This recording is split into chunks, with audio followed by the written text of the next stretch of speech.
Bonjour, j'espère que vous allez bien. On se retrouve au manoir en ce jour d'Halloween pour célébrer Samhain, quand le monde des vivants et des morts se croise et se mêle. Rien n'est plus pareil. Connaissez-vous l'origine de la légende de Jack-o'-lanterne? Ces citrouilles un peu inquiétantes que l'on creuse avec les enfants et dans lesquelles on dépose des petites bougies qui illuminent cette nuit particulière. Je vais vous la raconter maintenant.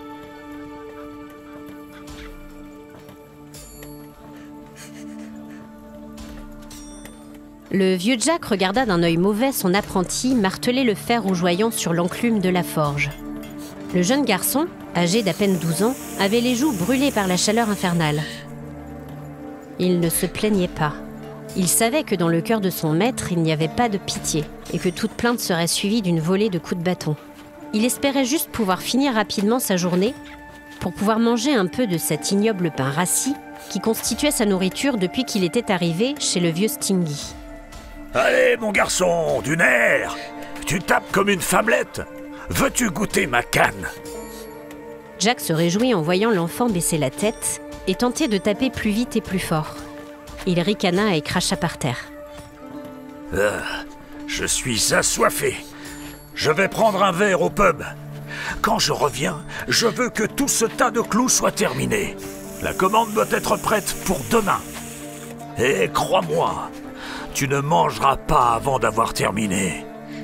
L'enfant hocha sommairement la tête et Jack observa la petite larme couler le long de la joue enfantine avec satisfaction. Il hocha la tête et tourna le dos à la forge pour se diriger d'un pas titubant vers la façade des Trois Coqs, dont l'enseigne en bois claquait d'un son lugubre contre le mur de l'établissement.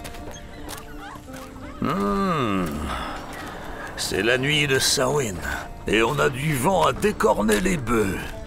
C'est le signe que Satan est dehors à chercher une nouvelle âme. Oh, il peut bien essayer. Le vieux Stingy est bien trop malin pour se faire attraper. Quand il entra dans le pub, un grand silence se fit. Jack regarda autour de lui et ricana en observant les regards noirs des autres habitués du pub. Il haussa les épaules et se dirigea vers sa place habituelle, tout au bout du comptoir. Il savait bien pourquoi les gens le détestaient. Il ne payait jamais sa tournée et avait même refusé de donner la pièce pour l'enterrement de la vieille mère Douglas, qui n'avait pas passé l'hiver. Il n'avait pas gagné son or pour le donner aux autres. S'il avait envie de le boire jusqu'à la dernière goutte, cela ne regardait que lui. Perdu dans ses pensées, il ne vit pas la grande silhouette qui se tenait devant lui avant qu'il ne soit trop tard. Il bouscula l'homme qui tomba au sol. Jack regarda l'étranger, le détaillant de la tête aux pieds. Puis, sans s'excuser, il continua son chemin, s'assit sur son siège et commanda une pinte au tenancier médusé. Dans son dos, il entendit l'homme se relever en maugréant et il distingua du coin de l'œil sa haute silhouette se glisser sur le tabouret à côté de lui. Vous auriez pu vous excuser. Jack sursauta et tourna la tête vers l'étranger. Il vit l'homme sourire d'un air carnassier. Jack sentit soudain la sueur descendre le long de son dos. Il avait l'impression d'être un de ces lapins qu'il aimait tant chasser, repéré par l'œil perçant d'un prédateur. Eh bien, l'ami, vous auriez pu regarder devant vous. Vous n'êtes pas du coin, vous? Non, Jack Stingy. Je ne suis pas du village. Comment connaissez-vous mon nom? Ta réputation t'a précédé. Et qu'est-ce que vous venez donc faire à Wicklow? Eh bien, je suis là pour toi. Qu'est-ce que vous voulez dire? Jack, mon ami. Tu es vieux maintenant. Nous sommes la nuit de Samhain. Il est temps pour toi de quitter ce monde et de suivre ton nouveau maître. Je comprends rien à ce que vous racontez. Je suis le diable, mon ami. Cela fait bien longtemps que je suis le moindre de tes gestes, que j'écoute la moindre de tes paroles. Tu es un être ignoble, mon ami, et ta place est aux enfers, à mes côtés. C'est qu'il me reste encore beaucoup à faire avant de mourir. On ne choisit pas son moment, Jack Stingy. Tu n'as pas le choix. Tu vas me donner ton âme et tu vas me suivre jusqu'à ta nouvelle demeure, bien au chaud parmi les flammes. Crois-moi, tu n'auras plus jamais froid. Le vieux Jack n'était pas idiot. Il était effectivement un être ignoble, mais sa ruse et son esprit, toujours à l'affût du moindre ragot ou de la moindre faiblesse dans son adversaire pour en tirer le meilleur profit, étaient ses plus forts atouts. Si quelqu'un pouvait se tirer de ce mauvais pas, c'était bien le vieux Jack. Il reporta son attention sur le diable, qui ne l'avait pas lâché des yeux. « Bon, mon ami, si je n'ai pas le choix, c'est comme ça. J'accepte de te suivre et de te donner mon âme, mais avant cela, tu dois me payer une dernière pinte. Pour que je dise au revoir à cette vie. On ne refuse pas un dernier verre à un condamné, hein ? Si cela peut te faire plaisir. » Dans un mouvement souple, l'homme disparut en un éclair pour laisser apparaître sur le comptoir une belle pièce brillante et toute neuve de 6 pence. Oh, foi de Stingy, une aussi belle pièce ne doit pas être gaspillée. Le vieux Jack mit la main sur la pièce et la fit tomber dans la poche de son manteau, tout à côté de la croix en argent de son chapelet, qu'il gardait toujours contre lui. Dès que la pièce entra en contact avec la croix, une fumée blanche s'échappa de la poche et une voix suppliante et en proie à de vives douleurs s'éleva. « Relâche-moi! Comment oses-tu as collé la pièce dans laquelle je suis enfermé? Un signe religieux! Oui. Oh, je ne veux plus reprendre forme. Je suis le diable. N'as-tu donc pas peur de moi? Non. Vas-tu me relâcher? Je pourrais, oui. Si tu me promets quelque chose en retour. Que veux-tu?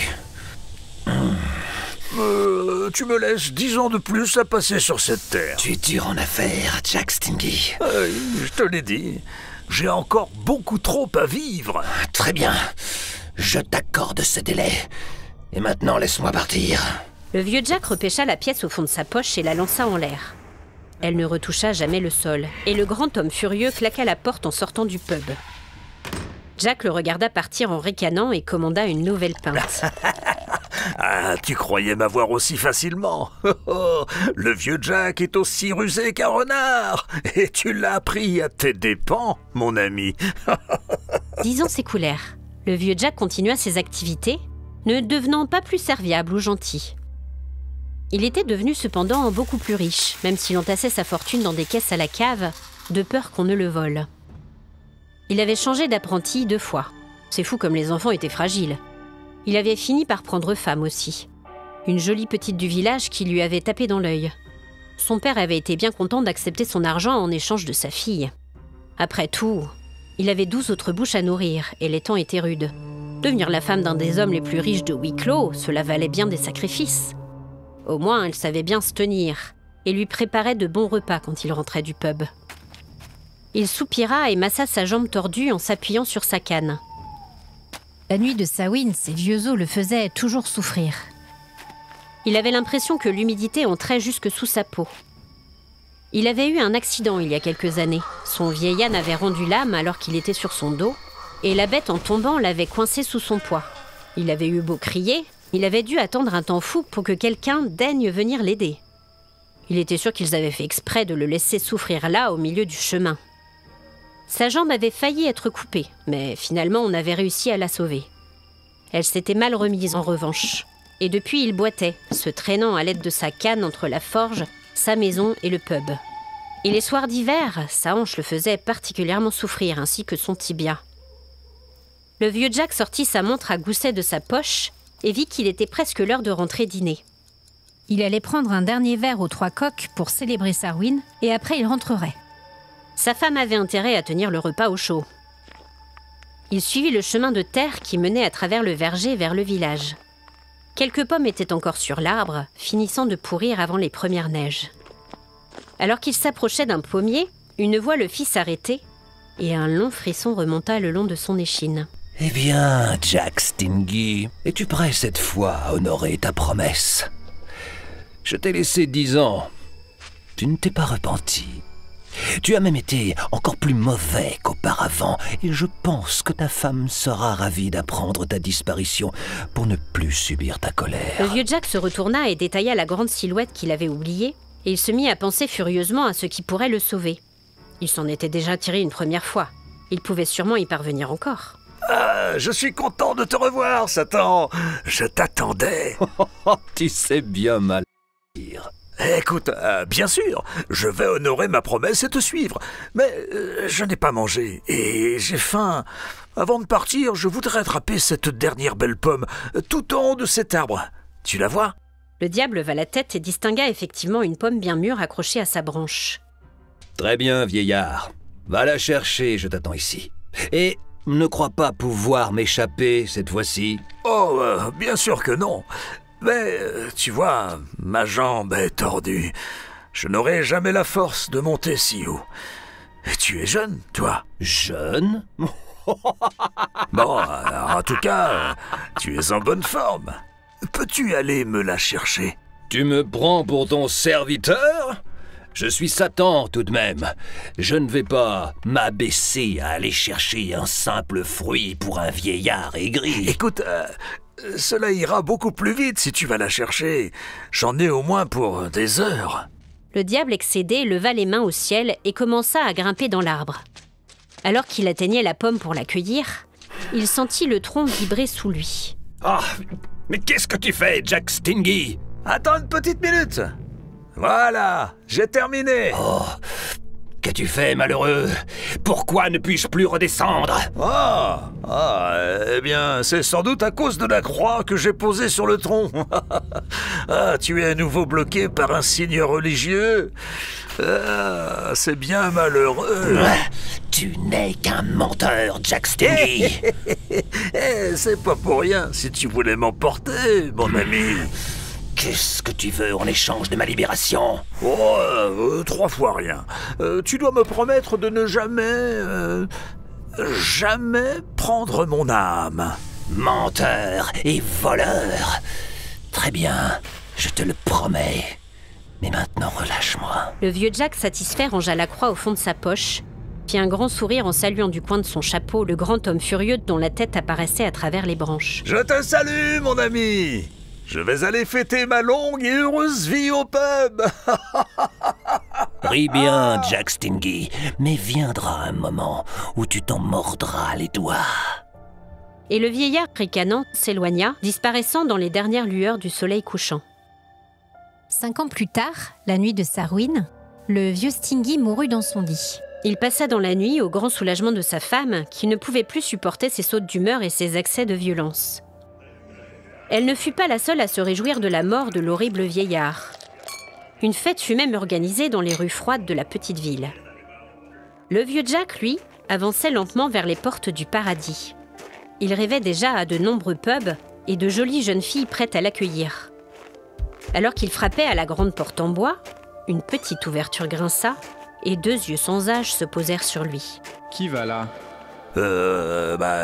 C'est moi, le vieux Stingy. Je suis passé dans la nuit et je voudrais rentrer. Au paradis ? Oui. Jack Stingy, ta vie n'a été que méchanceté et avarice. Tu n'as pas ta place ici. Où voulez-vous que j'aille alors ? Eh bien, tente ta chance plus bas, aux enfers. Quel manque de respect tout de même ! Dépité, le vieux Jack cracha par terre, tourna le dos à la porte et s'éloigna en maugréant. Il était un notable maintenant. On aurait dû lui ouvrir grand les portes et l'accueillir les bras ouverts. Il était quelqu'un d'important. Il marcha longtemps, sentant la soif, la faim et la fatigue l'envahir, et finit par arriver aux portes des enfers. Résigné, il leva la main et frappa le lourd heurtoir contre le battant en bois. La porte s'ouvrit lentement, et devant lui, il retrouva son vieil ami, Satan. Jack Stingy, que viens-tu donc faire par ici ? C'est que... je suis passé dans la nuit de Samhain, et le bon Saint-Pierre ne m'a pas accepté là-haut. Je n'ai pas d'autre endroit où aller. Alors... Jack, tu ne te souviens pas de ma promesse ? Tu m'as fait jurer de ne jamais reprendre ton âme. Oh, Je ne peux rien faire pour toi, mon ami. Mais attendez, qu'est-ce que je dois faire alors? Eh bien, retourne d'où tu viens. Mais je suis mort. Je ne peux pas retourner sur mes pas. Oh, si, tu le peux, et tu le feras. Tu devras chercher ton chemin pour l'éternité, errant entre le monde des vivants et celui des morts. Regarde derrière toi. Tu vois ce petit sentier? C'est par là que tu dois aller. Mais il fait froid, et c'est tout noir là-dedans. On n'y voit rien. C'est vrai. Ne peux-tu pas m'aider? Tu es vraiment incroyable. Après tout ce que tu m'as fait subir, tu as le culot de me demander mon aide. Ah, mais j'aime bien ton esprit. C'est vraiment dommage que tu n'aies pas accepté de nous rejoindre. Allez, je te donne ces quelques braises venues des flammes de l'enfer. Prends-en soin, car si elles s'éteignent, tu n'y verras plus rien. Le diable lui plaça dans la main un tison ardent et lui claqua la porte au nez.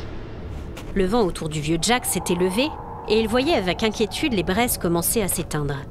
Il tourna la tête autour de lui en commençant à marcher dans le petit chemin que le diable lui avait désigné.